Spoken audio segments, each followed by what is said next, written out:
आम्ही एकत्र का आलो त्याच्या मागचा जी पार्श्वभूमी आहे ती हिंदीचा जो जी.आर. आला आणि त्याच्यावर आम्ही एकत्र आलो. मराठी म्हणून जो माणूस आमच्या समोर येईल आणि मराठीच्या बाबतीत ज्याला आदर असेल तो आमचा. दोन ठाकरे एकत्र झाले आणि त्यातून मग जो उत्साह आहे तो उत्साह आता दिसतोय का रस्त्यावर? त्यातून तुम्हाला थोडासा जो उत्साह असेल, अतिउत्साह असेल, कार्यकर्ता जास्त रस्त्यावर दिसतोय?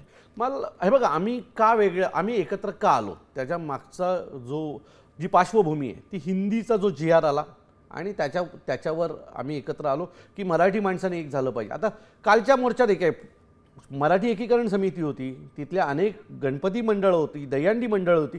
आमच्यासाठी जिथे मराठीचा विषय येतील तिथे आम्ही सगळे एकत्र येणार.